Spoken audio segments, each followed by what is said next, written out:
Hello दोस्तों, beginners point में आपका स्वागत है। और अभी हम कर रहे हैं पॉलिटी। पॉलिटी नहीं है, सोशल साइंस है, 7th क्लास की। लेकिन ध्यान किस पे कर रहे हैं? पॉलिटी पे, इसलिए कंप्लीट ही पढ़ रहे हैं 6 से लेकर के 12 तक का। ठीक है, ये है चैप्टर नंबर 6। यहाँ तक हमने कर लिया था, अब इसके बाद आज करेंगे। In the 3rd century CEE, the Satavahana Empire fragmented into smaller independent kingdoms. Several factors contributed to its disintegration, the most significant one being weak central control and a gradual economic decline. Once again, this will pave the way for regional powers to assert or reassert their dominance and establish new kingdoms. Coming off the cherries, let us go back a little. Do you remember the Kalinga War mentioned in the previous chapter? After the decline of the Maurya Empire, Kalinga rose as a prominent power under the kings of the Chedi dynasty. Kherwala, one of their main rulers, was a devoted follower of Jain teachings. He was sometimes called Bhikshu Raja or Monk King, although he respected all schools of thoughts. Near Bhubaneswar, the famous Udayagiri Kandagiri caves, likely developed for Jain monks, feature intricate panels and statue and spacious rooms carved into the rock, showcasing the skill of the craftsmen. The design and craftsmanship of these caves make them notable example of rock-cut architecture, a style of architecture that we will turn to in higher classes. Udayagiri Caves near Bhubaneswar figured the Hathi Gumfa inscription carved panel showing a scene from the Ramayana. One of the caves prominently displays the Hathi Gumfa inscription written in Brahmi script, which records King Kharvela accomplishment year after year, including his victorious military campaigns and his benevolent works for the welfare of his people. Kharvela also proudly declares that the created a council of ascetics and sages from 100 regions and is accomplished in extraordinary virtues, respecter of every sect and repairer of every temple. Once again, a ruler takes pride in extending his protection or to school to all schools of thought. This is a fundamental part of what we may call the Indian ethos. Kingdoms and life in the south. In India's southern region, this period between the 2nd and 3rd century BCE and the 3rd century CE saw the rise to prominence of three powerful kingdoms, the Cheras, the Cholas, and the Pandyas, which often competed with each other for control over the south while also contributing to the region's growth in trade and culture. Let's remember how Ashoka's empire stopped at those South Indian kingdoms which he mentions in his edicts, which suggests that they remained independent even at the height of Mauryan power. And although Kharvela claims that he defeated an alliance of South Indian kings that threatened his own territory, the location of that battle is unknown and he does not seem to have invaded the southern region. Kingdoms in south, note that borders are approximate and fluctuated in time. चेरा पांड्या मदुरई, ठीक है, वंजी, उदेरी, चोला, ये सब है. That period saw the advent.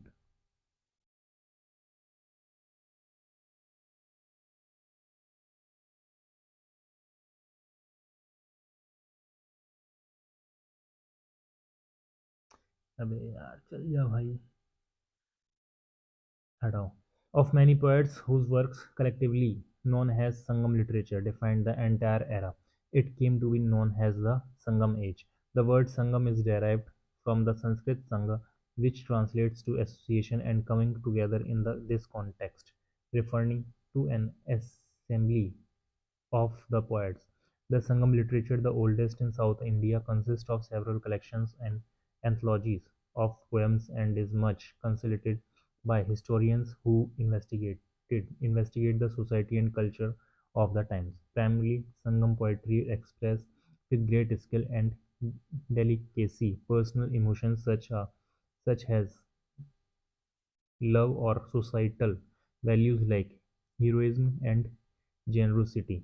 The Cholas, the Sangams referred to the three proud kings, the Cholas, Cheras, and Pandyas. The Cholas were a powerful dynasty that ruled part of South India from the 3rd century BCE to the 13th century CE. The Chola king Karikala is said to have defeated a combined force, force of the Cheras and Pandyas and established his supremacy. Salipakadikaram, the tale of the Anlek and Celt. This famous epic, composed soon after the Sangam collections, tells the story of Kangi, who lived happily with her husband Kolalavan in the prosperous Chola capital city of Puhar, identified with Kaveri Pattinam, seen earlier. However, Kolalavan fell in love with a dancer and eventually lost all his wealth over her. Realizing his mistake, he returned to Kanagi, who forgave him. They then traveled to Madurai, the capital of the Pandya kingdom, hoping to rebuild their lives. To start anew, Kangai gave Kulalan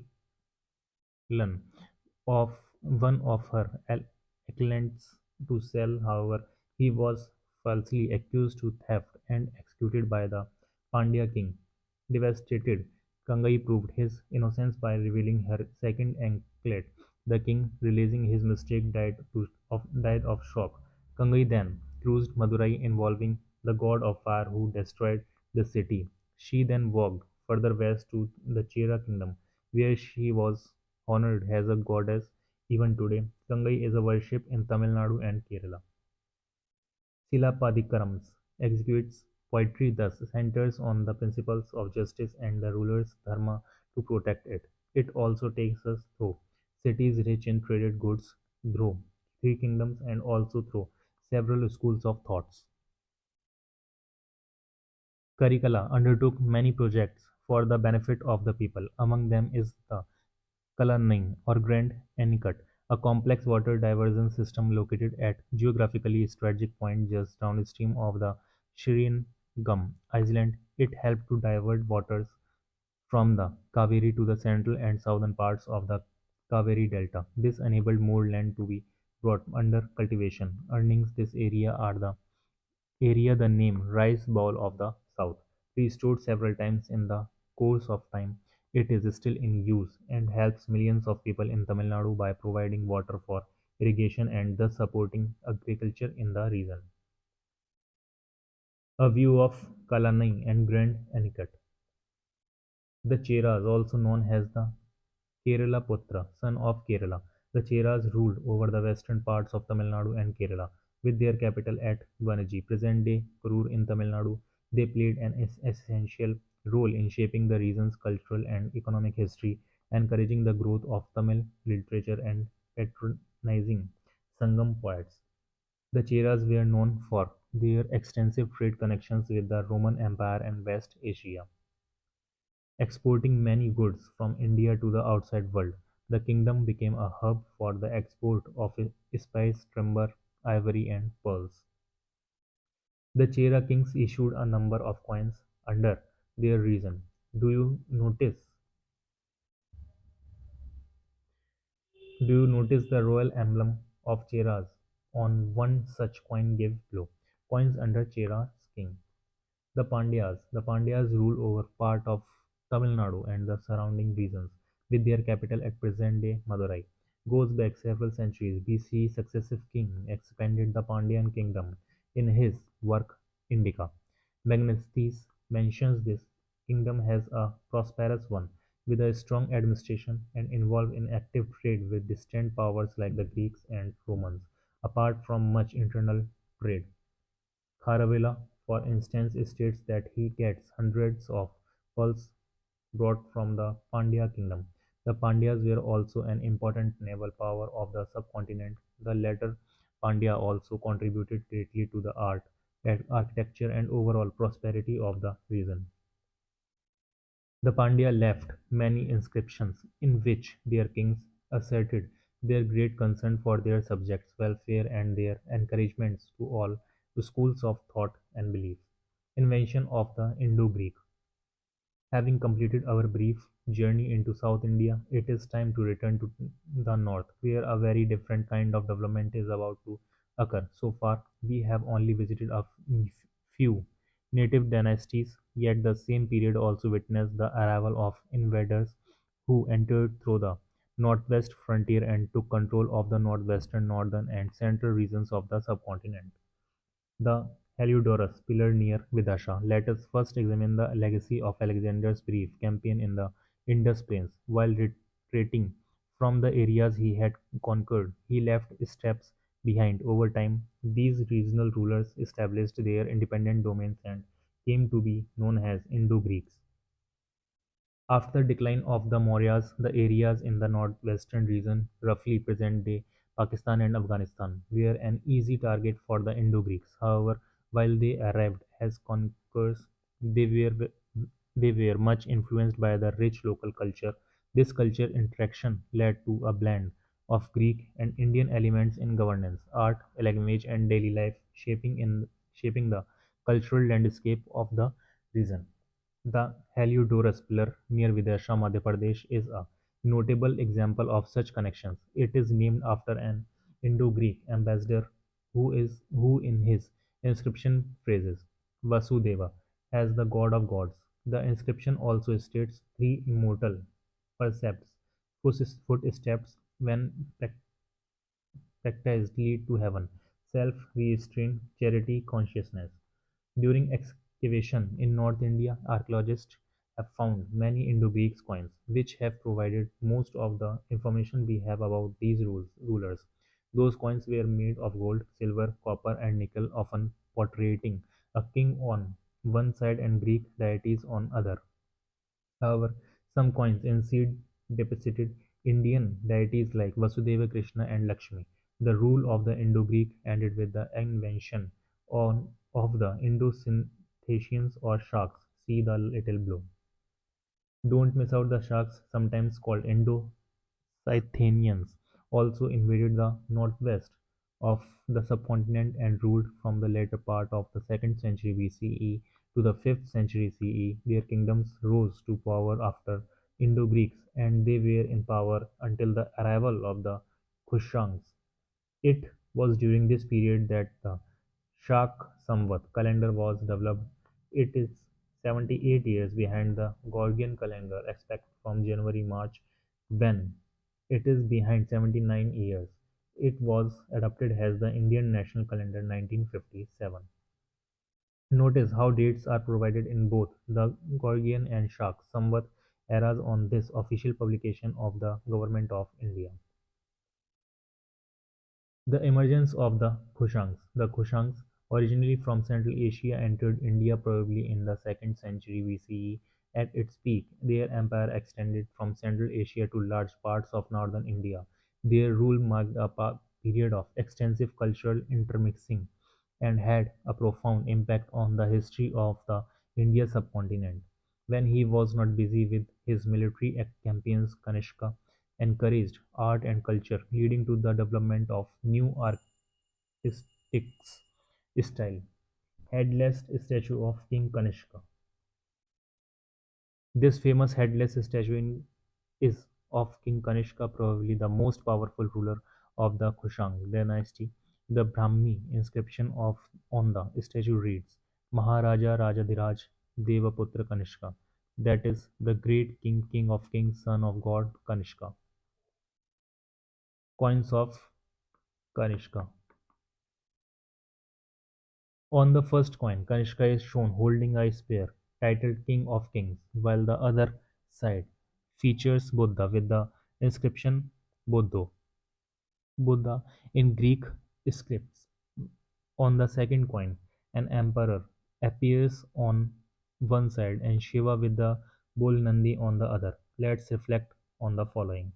Why would a powerful ruler feature Buddha and Shiva on his coins? What does it say about his values and priorities? Can you find modern examples of such symbolic currency? The Kushangs held control over significant section of the Silk Route on the next page, and during their reign, trade grew, connecting India with other parts of Asia and the West. Continuing the trend set under the Indo-Greek rulers, Kushang art and architecture exemplified by the Gandhara and Mathura schools of art are celebrated for their fusion of Indian and Greek styles. The sculptures feature a variety of deities reflecting the peaceful coexistence of various schools of thoughts. This era saw the rise of representation of deities like Surya or the sun god, which looked more similar to humans, and the increase in the development of religious art, laying the groundwork for later temple architecture in the subcontinent. The Gandhara style, which emerged in the western regions of Punjab, blended Greco-Roman elements with Indian features. Most sculptures and artifacts from this tradition were crafted in intricate detail from grey black schist stone. In particular, sculptures produced many the Buddha images with realistic anatomy and flowing robes. Head of a Bodhisattva or future Buddha from the Gandhara school of art. Note the fusion of Indian and Greek features.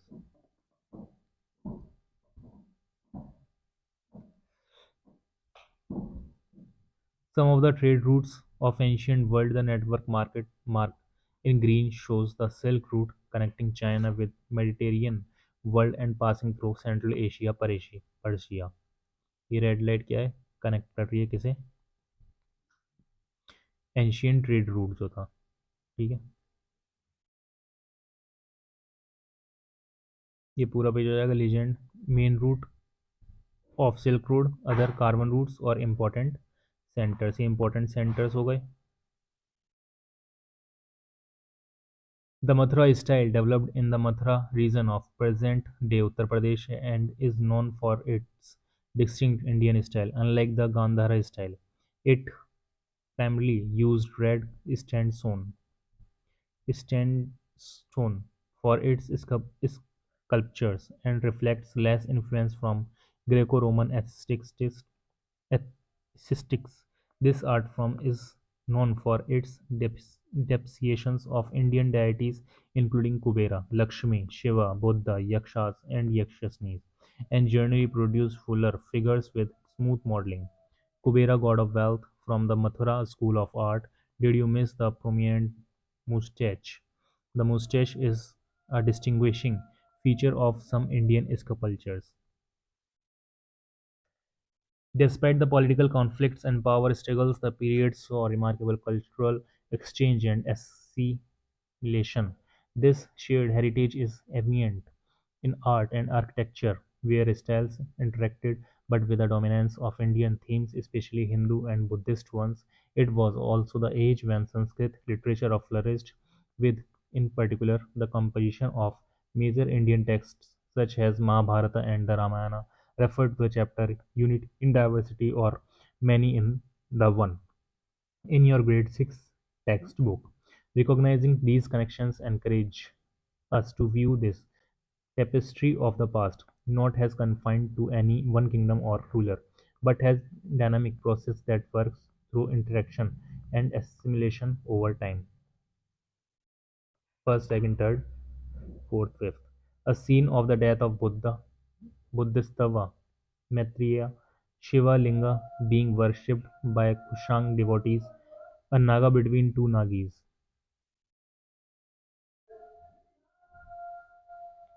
with an inscription referring to the eighth year of Kanishka's reign. Kartike, the god of war, and Agni, and the god of fire, standing Buddha. Pushyamitra Shunga, Kharavela, येचेरीज, Gautamiputra, Satakarni, Kanishka, कक्रिमाला, Kushang, शुंग्स, Indo-Greeks, Sharks, Satavahanas, Chola, Chera, Pandyas. Before we move on, the period after the disintegration of the Maurya Empire was characterized by the emergence of many big and small kingdoms across the subcontinent. The internal conflicts were coupled with foreign invasion, which together led to a period of reorganization of political powers.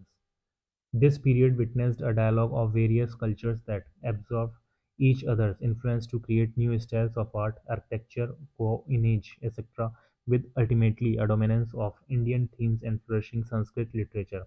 This time was also marked by remarkable developments in trade activities both internal and external. ठीक है, और इसके साथ ये current affair नहीं, ये क्या नाम है, क्लास 7th की चैप्टर 6 ये चैप्टर हो जाता है समाप्त।